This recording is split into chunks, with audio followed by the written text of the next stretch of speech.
акнун ки мо парвоз карданро дар осмон ба мисли паррандаҳо омӯхтем ва шино намуданро ба мисли моҳӣ дар зери об ба мо танҳо як чиз намерасад: омӯхтани зиндагӣ кардан дар замин ба мисли инсонҳо. ҷорҷ бернард шоу.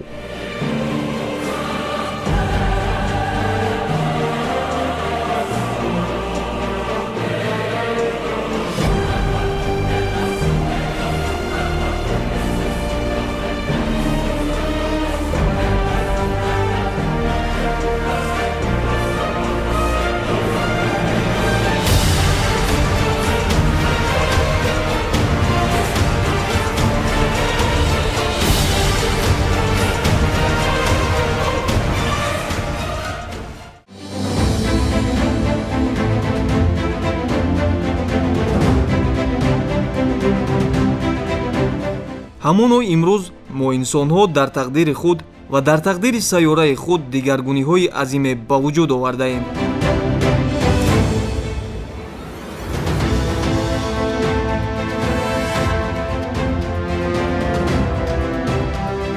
ман кӣ ҳастам ва чӣ ҳадафу рисолате дар пеши ҳаёти худ дорам?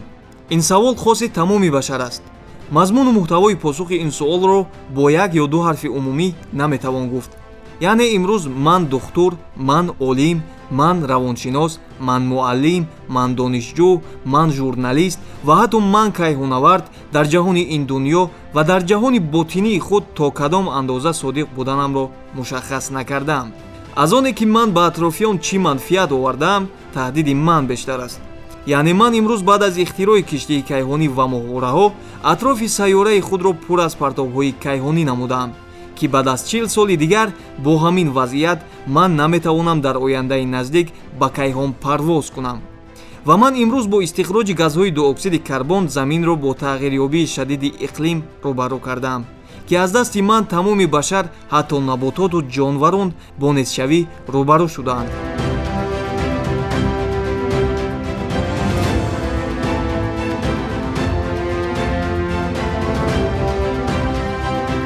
имрӯз ман барои манфиатҳои бештару ба сӯи худ ҷалб намудан ба ҳар кирдори харобкор, ки бо манфиатҳои ман созгор аст, талош кардаам. бо нобаробарии ҳуқуқҳои шаҳрвандон ва поймол кардани ҳуқуқҳои давлатҳои дигар дунёро ба гирдоби маъракаи макру ҳила ва бозиҳои сиёсии манфиатталабон кашидаам, ки бештари мардуми сайёраро аз оромӣ ва хоби осуда дур карда, ноамниро дар дунё пиёда кардаам.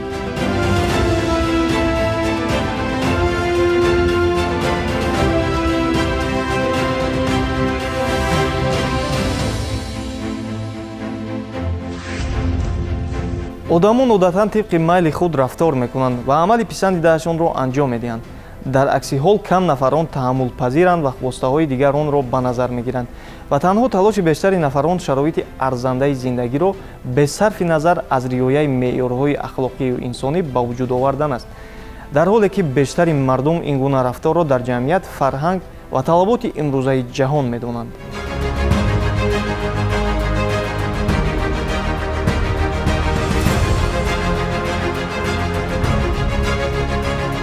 манфиат ва иқтисоду тиҷорат асоси тамоми дигаршавии авзои имрӯзаи ҷаҳон гаштааст.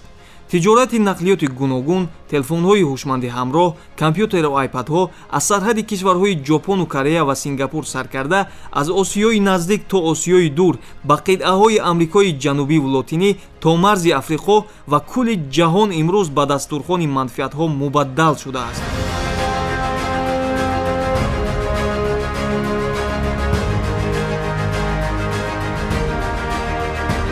ин асри таҳаввулот дар партави худ тамоми сайёраро фаро гирифт, арзишҳоро куллан дигар кард, бархурди тамаддунҳо ва фарҳанги муосир аз як тараф ахлоқи одамонро тағйир дод, аз тарафи дигар меъёрҳоро дигаргун карду арзишҳои асосиро иваз. бо назардошти ҳолатҳои ба вуҷудомада вақти он расидааст, ки мардум бояд аз ҳама илмҳои сиёсию иқтисодӣ ва иҷтимоӣ огоҳӣ пайдо кунанд, зеро вазъияти ҷаҳони имрӯза моро ба он водор менамояд. бевосита барои ҳар як ҷамъият зарур аст, ки таҳлил ва илми муосирро дар худ бунёд кунанд. яке аз шабакаҳои мӯътабари ҷаҳонӣ Инстаграм бо фаъолияти худ дар тарбияи ашхоси гуногуни ҷомеа нақши амиқи худро гузошта истодааст, ки бо фарҳанг ва ахлоқу маданияти мо ҳеҷ қиёснашаванда аст. дар ҳоле ки ин меъёр барои корбарони фазои маҷозӣ ахлоқи муқаррарӣ шудааст ва мутобиқшавӣ бо ин меъёрҳоро ҷаҳонишавии фарҳангҳои ҷомеа тафсир мекунанд.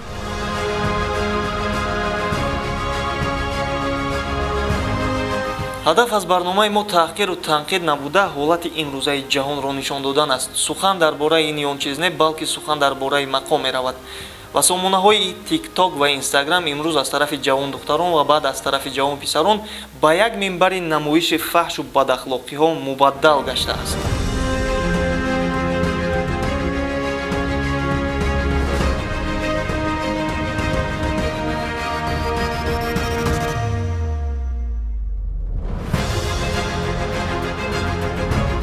мақсади мутахассисон аз сохтани шабакаҳои иҷтимоӣ дар фазои маҷозӣ аслан барои сода кардани таблиғи молу маҳсулот ва роҳандозӣ намудани тиҷоратҳои гуногун барои дилхоҳ ашхоси ҷамъият дар назар гирифта шудааст. вале мутаассифона аз сабаби бархурдор набудан аз арзишҳои зиндагӣ ва надоштани мақсадҳои мушаххасе ҷавонон ва истифодабарандагони шабакаҳои иҷтимоӣ танҳо барои худнамоӣ ва таблиғи амалҳои дур аз ахлоқи инсонӣ аз он истифода мебаранд ва аз ин донишҳои нокофӣ тарафи манфиатҷӯ ба осонӣ ба манфиати худ аз он истифода мебарад. имрӯз аз ин нуқтаи заъф тамоми мардуми ҷаҳонро тағйир додаанд.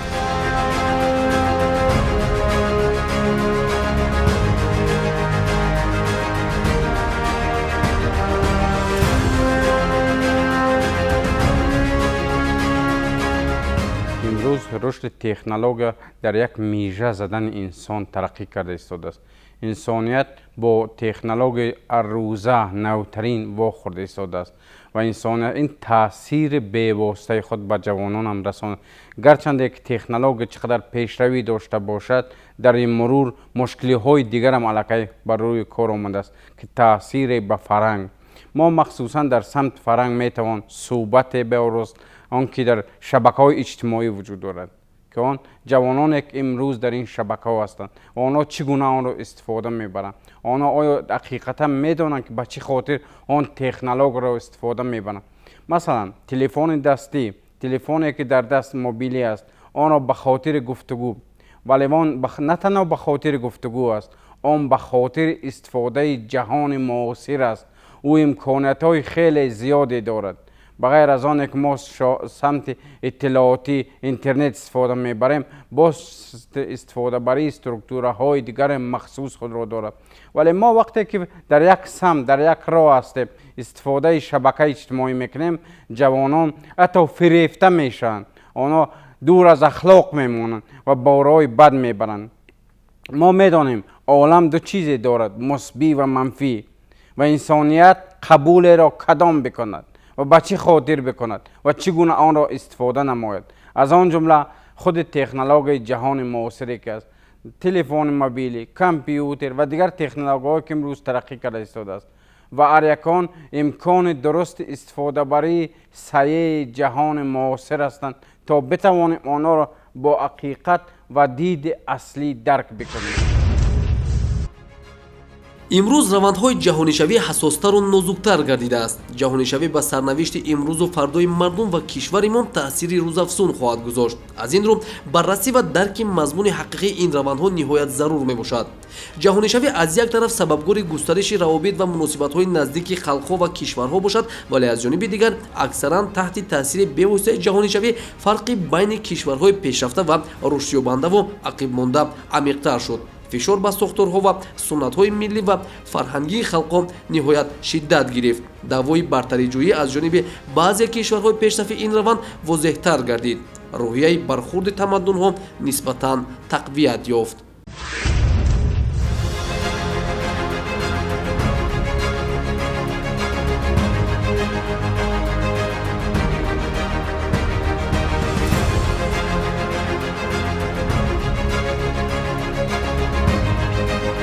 имрӯз ҷаҳонишавӣ омили мураккаб гардидани ҳолат ва вазъи сиёсии ҷаҳон гардидааст. аз як тараф муносибатҳои бисёрҷонибаи давлатҳо рушду инкишоф ёфтааст, аз тарафи дигар давлатҳо бештар дар талоши пиёда кардани манфиатҳои сиёсиву геоиқтисодии худ шудаанд. ин вазъият омили бештар гаштани бархурдҳо миёни тамаддунҳои ҷаҳон шудааст. дар ин сурат танҳо давлатҳои пирӯз дониста мешаванд ки мардумонашон дорои ҷаҳонбинии баланд, афкори сиёсии васеъ ва зиракии сиёсӣ бошанд. таърих он тафаккурсии ҳаёти ҷомеаи инсонӣ мебошад. чун сухан аз фарҳангу тамаддун меравад, шояд барои аксарият инҷо саволе ба миён ояд, ки кадом тамаддун дар ҷаҳон бештар нуфуз кардааст ва кадом ин тамаддун оламшумул мебошад. пеш аз ҳама дар масъалаи ҷаҳонишавӣ гуфтан ба маврид аст, ки ҳеҷ тамаддуне дар дунё то ба дараҷаи ниҳоӣ оламшумул нагаштааст. шояд то дараҷаи онҳо муваффақ шудаанд, вале на то ба ҳадди зарурӣ. як масъалаи нозук дар ин ҷо он аст, ки бо пешрафти технологияи муосир тарғиби фарҳангҳои гуногун имрӯз то дараҷаи авҷ гирифтааст ва фарҳангҳо бо ҳам омехта шуда истодаанд.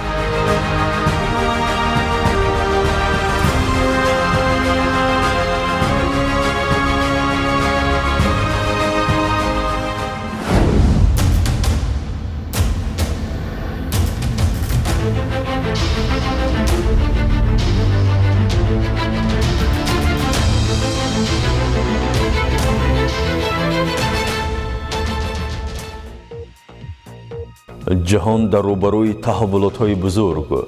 ба гуфтаи таҳлилгарон, имрӯз дар раванди ҷаҳонишавӣ ягон фарҳанги пуррамиллӣ боқӣ намондааст. пас дар ин ҷо саволе ба миён меояд, ки мардуми ҷаҳон бо сад рангорангии худ тавони ҳамзистӣ бо ҳамдигарро доранд ва ин ҷаҳонишавӣ оё ба манфиати башарият аст ва ё бар зарари он, дар сурате ки имрӯз масъалаҳои хушунату даргириҳои марзӣ, тақсимшавии давлатҳои ҷаҳон ба қутбҳои гуногуни сиёсӣ бар аъло мушоҳида мешавад.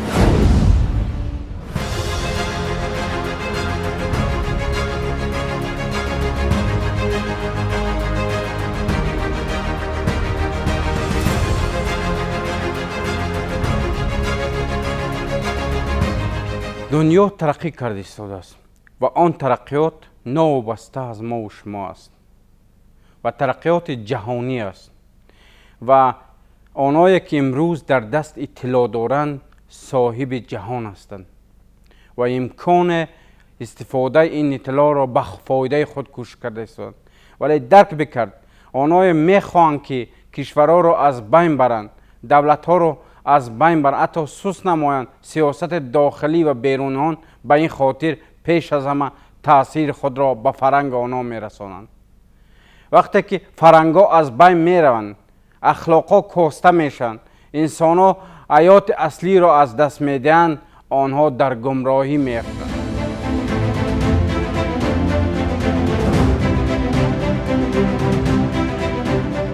ҳодисаҳои таърихӣ нишон додааст, ки тарғибгароии фарҳангҳои дигар танҳо ба манфиатҳои давлатҳои пурқудрат мебошад ва дар тарафи муқобил фарҳангҳои дигар поймол шудаанд ва имрӯз ҳам зери мафҳуми ҷаҳонишавӣ танҳо манфиати давлатҳои абарқудрат пиёда гашта истодааст. имрӯз даргириҳои беҳадду ҳудуд фарогир гаштааст. масъалаҳои қочоқ ва терроризм дарди сари тамоми давлатҳои дунё шудааст. аз қочоқи маводи мухаддир сар карда то тиҷорати инсон ва даҳшатафкании бесобиқаи таърихӣ дар дунё ҷомеаҳои ҷаҳонро ноором гардонидааст.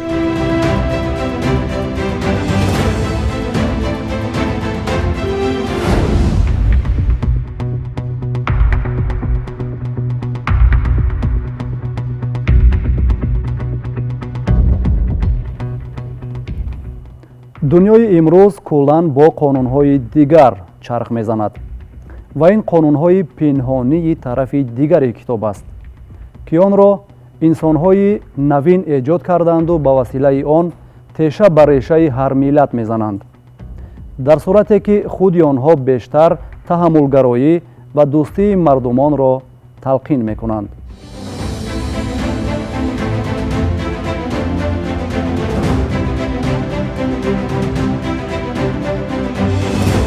ҳар як нобиғаи таърихӣ новобаста аз миллаташ барои беҳбудии ҳаёти инсонӣ дар пайи кашф ва ихтирои чизи беҳтаре рафтааст, ки бо он зиндагии мардум осон гардад. имрӯз ҳар чизе ки дар дунё ихтироъ шудааст, танҳо бо мақсади беҳбуд бахшидани зиндагии башар мебошад. барои бархурдорӣ аз аҳволи якдигар телефонҳои ҳушманди ҳамроҳ ихтироъ гардед, ки дар дилхо лаҳзаи зиндагӣ бо дурдасттарин нуқоти олам иртиботро миёни якдигар барқарор мекунад.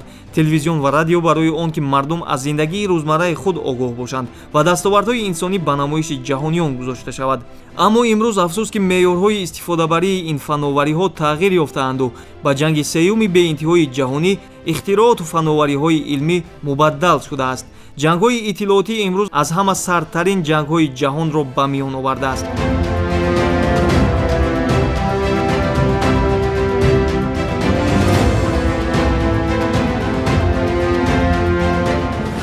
ҳаёти муосирро бидуни илм тасаввур кардан ғайриимкон аст, вале имрӯз худи илми муосир ва фанновариҳои бесобиқаи башарӣ сабабгори вайронкориҳо гардидааст.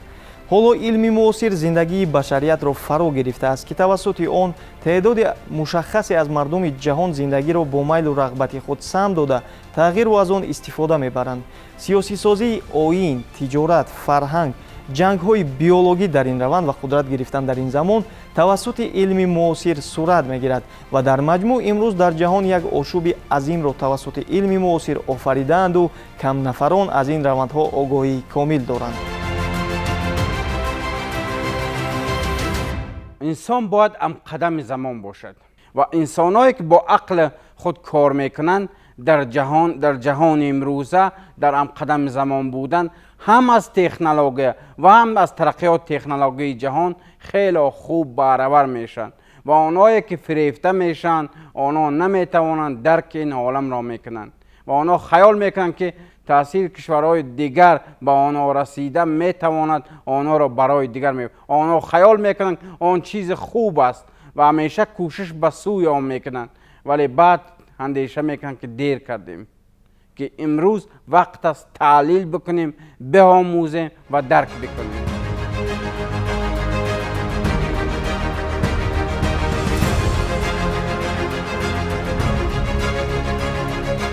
имрӯз ба воситаи ҳар яке аз дастовардҳои илмӣ тағйирот дар назми умумии давлат, ривоҷ додани фаҳшу бадахлоқӣ ба воситаи санъат, ангехтани низоъҳо дар байни ҷомеа бо либоси сиёсат, таъриху фарҳанг ва бо ҳар гуна либоси маънавии ҷомеа даромада онро ба як объекте ки сабаби ошуфтагиҳои ҷомеа мегардад истифода менамоянд. қудратҳои ҷаҳонӣ аз дастовардҳои бесобиқаи илмӣ танҳо бархилофи башар истифода менамоянду оқибат ин тамаддуни нави оламгароии башар заминро ба бумбасти беинтиҳо овардааст.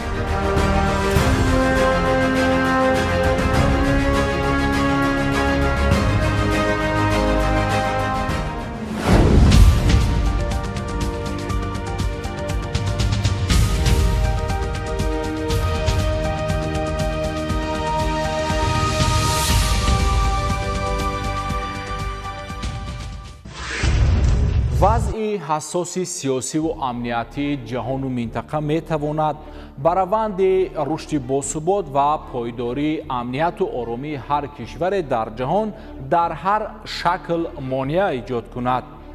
воқеияти имрӯзи ҷаҳон нишон медиҳад, ки кишварҳои алоҳида таҳти таъсири омилҳои номусоиди иқтисодӣ ва фишорҳои сиёсӣ қарор доранд ва онҳо наметавонанд дар танҳоӣ ҳадафҳо ва рушди ҳамаҷонибаи худро таъмин созанд. авзои мамлакатҳои пешрафтаи ҷаҳон, ки онҳо худро кафили амният ва таъминкунандаи оромию субот дар саросари ҷаҳон медонанд, далели он аст, ки имрӯз дар раванди рушди технологияи муосир, бархурдҳои иттилоотӣ ва кибернетикии олами маҷозӣ, амнияти иттилоотии дилхоҳ давлати рушдкардаи ҷаҳон дар як муддати кӯтоҳ рахна гардад. дар раванди ҷангҳои иттилоотиву бозиҳои геополитикӣ мо бояд аз пештара дида хубтару бештар зираку ҳушёр ва ба ин давлату миллат вафодору содиқ бошем.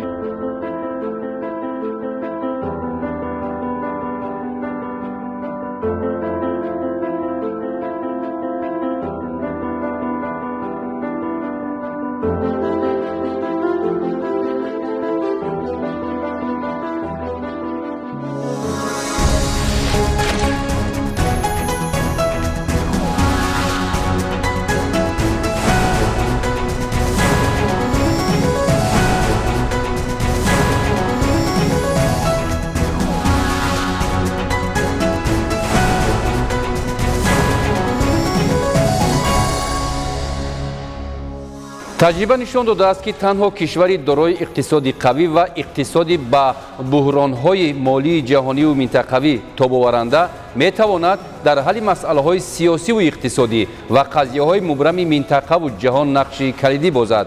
барои расидан ба ин сатҳ мо бояд дар байни аҳолӣ махсусан насли наврас ва ҷавонон ривоҷ додани донишҳои сиёсӣ ва техникиву технологиро роҳандозӣ намоем.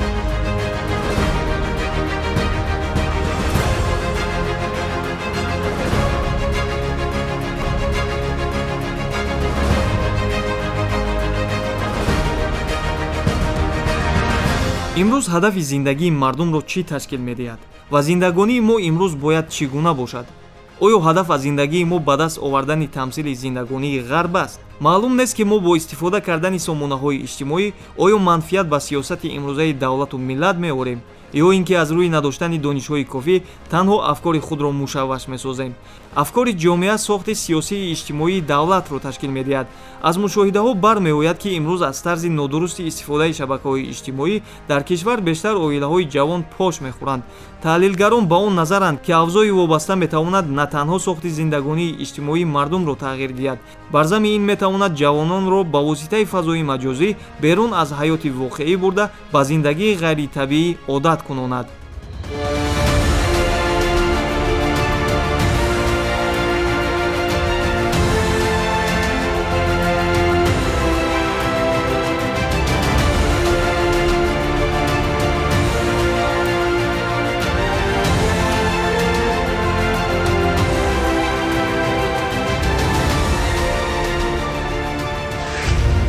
шароити имрӯза тақозо бар он менамояд ки мо ҳамқадами замон бошем, вале на ба он тавр ки мо бояд бо ҳамқадам шудани замон ҳама меъёрҳои ахлоқӣ ва арзишҳои миллиамонро аз даст диҳем. дар ин раванди ҷаҳонигароӣ бештар кишварҳое дастгирӣ меёбанд ки аз ин раванд пуштибонӣ мекунанд. воқеиятҳои имрӯзаи ҷаҳон хуб ин манзараҳоро инъикос мекунад. аксарияти одамон мефаҳманд ки ҷаҳонишавӣ аз рӯи қолабҳои табиӣ нест, зеро ин раванд ба элитаи ҷаҳонӣ табдил додани истисморгарони халқҳои сайёра ва сарватҳои онҳо мебошад. мардуми имрӯз дар ҷаҳони ғайр аз воқеият умр ба сар мебаранд. ҳар шахс бо хаёлоти хоси худ зиндагиашро рангу бор медиҳад ва дар ин раванд интернет воситаест ки ҷаҳони ғайривоқеии онҳоро дар фазои маҷозӣ табдил ба ҳақиқат менамояд ва дигарон низ бо дидани ин манзараҳо мафтуни ҷазобияту ороиши зиндагии онҳо мегарданд. ҳамин гуна тақлидкорӣ дар ҷомеаҳои навин боиси аз байнравии меъёрҳои муносибат ва ахлоқ гардидааст.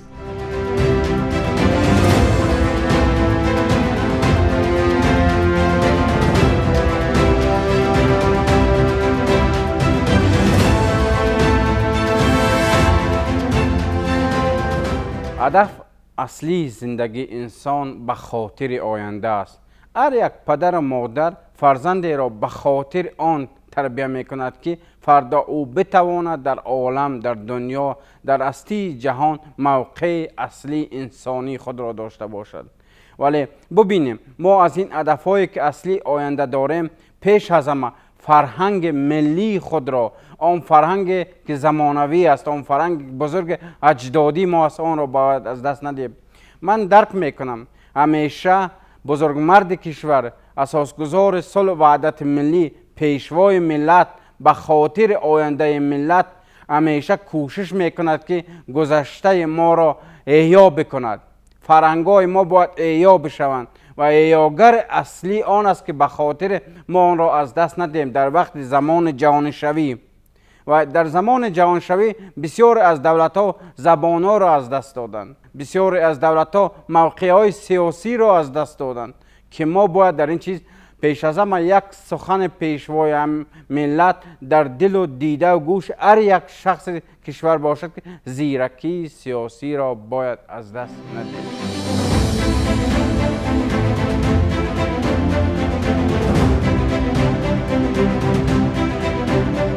асри 21 таҳаввулоти навинро дар дунё ба бор овардааст. зеро сарҳадҳои миёни давлатҳо дар асри 21 монеаи иртиботи байни қишрҳои олам гардида наметавонад. Интернет ва мавҷҳои алоқавӣ ба воситаи мовораҳо низоми иттилоотрасониро куллан тағйир додааст ва низоҳои миллию минтақавӣ дар ин раванд бештар ба назар мерасад. имрӯз нақши барномаҳои телевизионӣ ва шабакаҳои иҷтимоӣ дар ҷомеаҳои муосир мавқеи актуалиро ба худ касб намудааст. асри 21 ки асри технология ва иттилоот аст, мавқеи васоити ахбори оммаро бисёр аҳамиятнок намудааст. дар ин аср тамоми қишрҳои ҷомеа вобастаанд ба навъи нави иттилоотрасонӣ. ҷаҳонишавӣ ва равандҳои он моро водор месозад ки дар ин самт барои такмили барномаҳои телевизионӣ кӯшиш намоем, зеро имрӯз дар манзили ҳар як сокини кишвар шароитҳои замони муосир таъмин аст. шабакаҳои телевизионии хориҷӣ ба воситаи мавҷҳои мовораӣ бинандагони худро беш аз беш зиёд намуда истодааст ва дар ин масир барои роиҷ шудани ҳадафҳояшон талош меварзанд.